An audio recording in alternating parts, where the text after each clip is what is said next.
तर चला हो विद्यार्थी मित्र हो, पुन्हा एकदा आम्ही घेऊन आलो एक नवीन नाटक, नवीन ड्रामा ज्याचं नाव आहे बक्षीस. इयत्ता 7वीचे आई ऑफिस मधून येण्यापूर्वी ठरल्याप्रमाणे चैतन्य क्रिकेट खेळून घरी आला. आई आल्यावर ती शिरकत असलेली पाहून त्याने आले टाकून मस्त चहा केला. चहाला तो गरमागरम कप पोटाला लावल्यावर आईचा धक्का दूर झाला. आई म्हणाली, काय रे, मज्जा आली का खेळताना?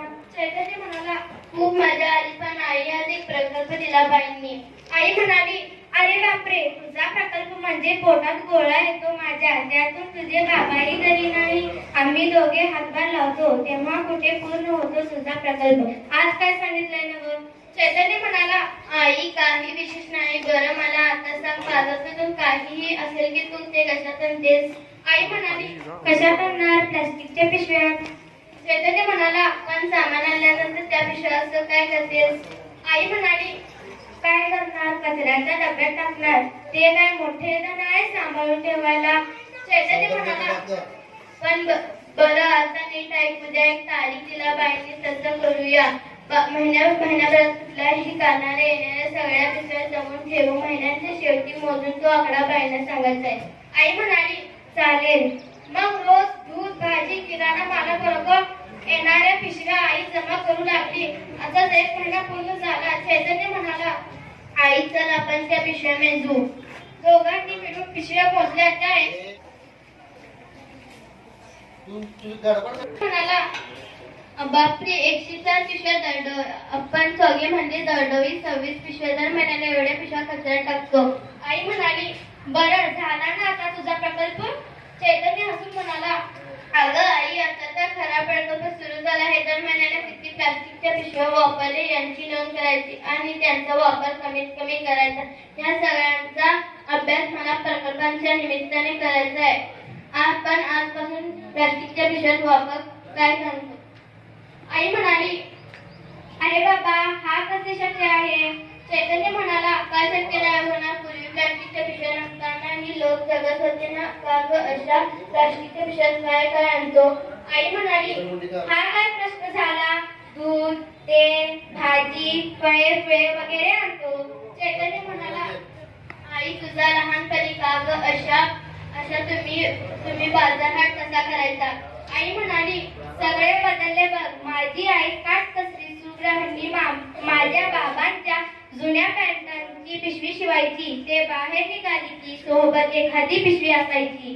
चैतन्य म्हणाला, ते भाजीपाले वगैरेसाठी ठीक आहे, पण मग दूध, तेल कसं आणायचं?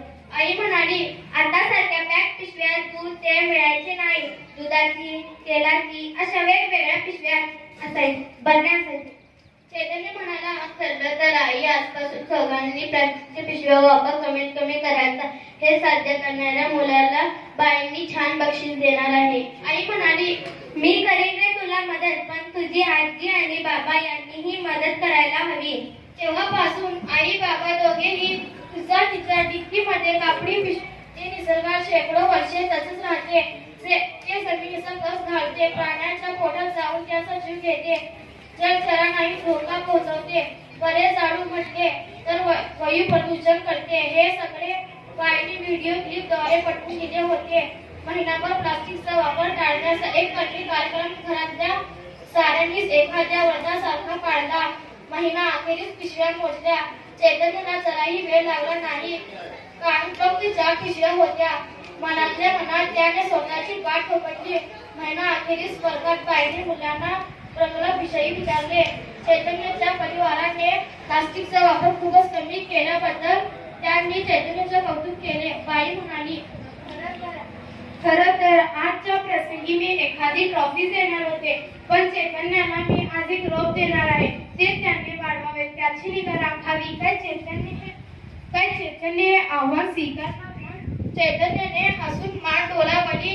एखादी गोजीरवाने बाळ काळजीपूर्वक घ्यावे, तसे ते रोप त्याने स्वीकारले. प्रत्येकाने एक तरी झाड लावून ते जगवणे गरजेचे आहे.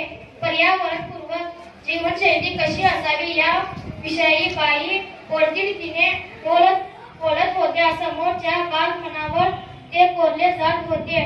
विज्ञानी घातले खरे नागरिक वर्गात आकर घेत होते.